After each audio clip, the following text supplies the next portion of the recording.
নমস্কার বন্ধুরা, আপনারা দেখছেন কুকিং হাউস অফ অনিমা। আজকে একটা গ্যাঁদাল পাতার রেসিপি তোমাদের সাথে শেয়ার করব। চলো তাহলে রেসিপিতে যাওয়া যাক।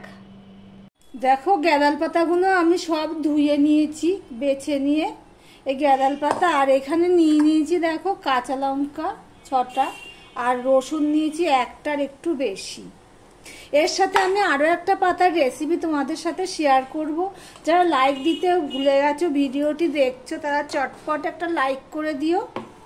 এবার এগুলো আমি বেটে নেব। আমি একবার তো বাটা যাবে না, দুবার করে বাটতে হবে। প্রথমে আমি লঙ্কাগুলো আর রসুনগুলো দিয়ে দিলাম, তার সাথে যতটা পাতা ধরে ততটা আমি দিয়ে দেবো।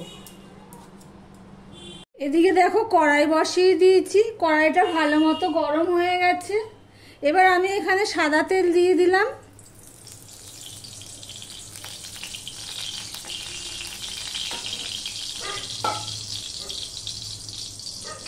এদিকে দেখো গ্যাঁদাল পাতাগুলো আমি সব বেটে নিয়েছি। ভিডিওটি স্কিপ না করে পুরোটা দেখার অনুরোধ রইল। গ্যাঁদাল পাতা বাটা হয়ে ভাজা হয়ে গেলে আমি আরও একটা পাতার রেসিপি তোমাদের সাথে শেয়ার করব, দেখতে থাকো। আর যারা লাইক করনি তারা প্লিজ লাইক করে দিও। এবার দিয়ে দিলাম কালো জিরে ফোড়ন 1/2 চামচের মতো। এবার এই গ্যাঁদাল পাতাটা আমি দিয়ে দিলাম।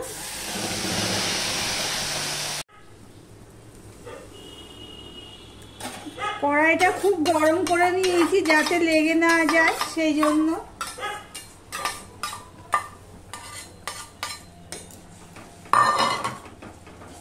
প্রথমে একটু বড় করে দেব, জলটা একটু টেনে যাবে, তারপর ছোট করে দিয়ে আমি এটা করে নেব।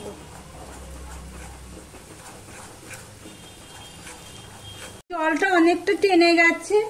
আমি আর নুন দিইনি, তোমরা খেয়াল করেছো নাকি জানি না, আমি নুন দিইনি। এবার দেখো জলটা কমে গেছে, মানে গ্যাঁদাল পাতাটা অনেকটা পরিমাণে কমে গেছে।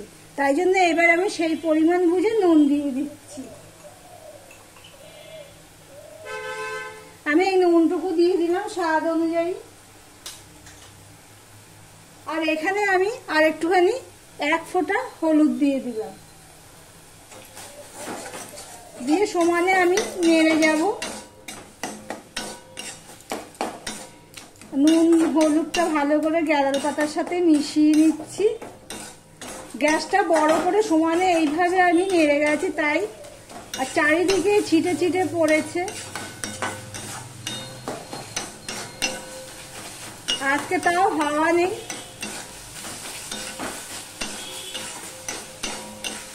আমার এই গ্যাঁদাল পাতার রেসিপিটি কেমন লাগলো কমেন্ট করে জানিও। নতুন বন্ধুরা যারা ভিডিওটি দেখছো, সাবস্ক্রাইব করোনি, তাদেরকে বলবো চ্যানেলটি সাবস্ক্রাইব করে দেওয়ার জন্য। আমি একটু বড় করে দিয়েছি তাড়াতাড়ি হওয়ার জন্য। দেখো গ্যাঁদাল পাতা বাটা রেসিপিটি আমার তৈরি হয়ে গেছে। এটা আমি বুঝবো কি করে? এমনিতে তো নাকে গন্ধ পাবে, তোমরা তো আর গন্ধ পাবে না, যখন যে করবে সে গন্ধ পাবে। দেখো কড়াই থেকে পুরো ছেড়ে আছে, দেখো। আর এটা একটু ঝুরঝুরে হয়ে থাকবে। তাহলে গ্যাঁদাল পাতার রেসিপি শেষ হলো। এবার যাওয়া যাক আরো একটা পাতার রেসিপির জন্য।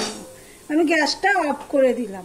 এই পাতার রেসিপিটি বানানোর জন্য আমি একটা বাটি নিয়ে নিয়েছি। এবার আমি এই 1 বাটি বেসন দিয়ে দিলাম, আর 1 বাটি চালের গুঁড়ো দিয়ে দিলাম। একটুখানি খাওয়ার সোডা দিয়ে দিলাম, বেকিং সোডা যেটা বলে। আর এখানে আমি দেখো ধনের গুঁড়ো নিয়ে নিয়েছি, নুন নিয়ে নিয়েছি স্বাদ অনুযায়ী, জিরের গুঁড়ো নিয়ে নিয়েছি, একটু লঙ্কার গুঁড়ো নিয়েছি, একটু হলুদ দিয়েছি। এগুলো আমি দিয়ে দিলাম, দিয়ে সম্পূর্ণটা আমি ভালো করে মিশিয়ে নেব। তোমরা চাইলে পরিমাণে আর একটু বেশি করে নিতে পারো চালের গুঁড়ো আর বেসন। সম্পূর্ণটা মেশানো হয়ে গেছে। এবার এই পাতাটাই হলো কারি পাতা। এই কারি পাতা আমি ধুয়ে রেখে দিয়েছি জল ঝরিয়ে। এবারে আমি এই কারি পাতাগুলো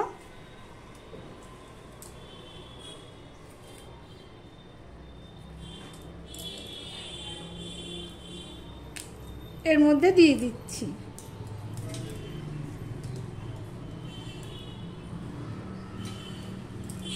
কারি পাতাগুলো ফ্রিজে ছিল তাই ঝরে ঝরে গেছে। সজনে পাতা, কারি পাতা এগুলো একটুখানি বাসি হলে ঝরে যায়। আমি তুলে নিয়ে এসে রেখে দিয়েছিলাম, বেছে আমি একবারে ধুয়ে রেখে দিয়েছি জল ঝরিয়ে। দেখো কারি পাতাগুলো কত বড় বড়। এখন বৃষ্টি পড়ছে তো, যারা লাইক দিতে ভুলে গেছে প্লিজ তারা চট করে একটা লাইক করে দিও। দেখো জলটা হাতের কাছে। এবারে আমি অল্প অল্প জল দিয়ে তৈরি করব। এটা একদম শুকনো শুকনো করেই করব, তাই জন্য অল্প অল্প জল দিতে হবে।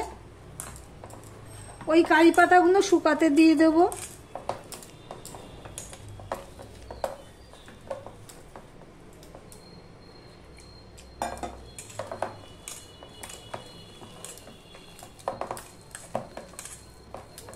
আর একটু জল দেবো, চালের গুঁড়োতে জল টানে।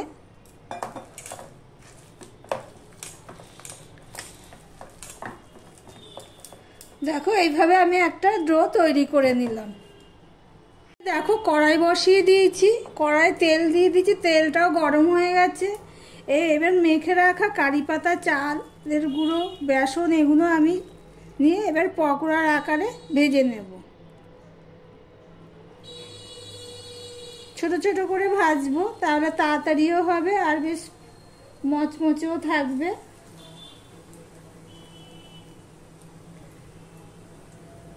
কারি পাতা যারা পছন্দ করে এইভাবে পকোড়া করে সন্ধ্যের টিফিনে মুড়ির সাথে, চায়ের সাথে খেতে পারো। আর এই বর্ষার সিজনে একটু ভাজা টাজা ভালোই লাগে।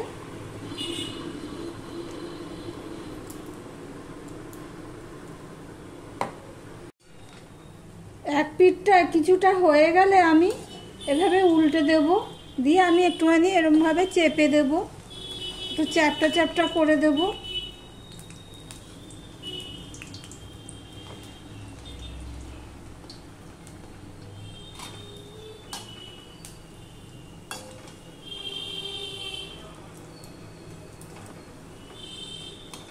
এটা উল্টানোই যাচ্ছে না,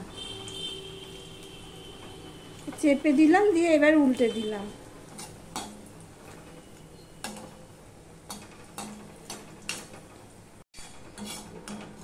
আমি প্রথম ব্যাচটা দেখো আমার ভাজা হয়ে গেছে, পুরো লাল লাল করে ভেজে নিয়েছি। আর ভাজাটা যা সব সময় একটুখানি ছোট করে দিয়ে ভাজলে ভিতরটা সম্পূর্ণ ভাজা হয়ে যায়। দেখো কেমন আওয়াজ হচ্ছে। এইভাবে আমি বাকিগুলোও ভেজে নেব। আমি ভেজে নিয়েছি লাল লাল করে। আমি এখানে একটা ভেঙেও দেখাচ্ছি তোমাদেরকে। এই দেখো ভিতরটা একটু কম আছে, সময় ধরে ভাজলে দারুণ হয় খেতে।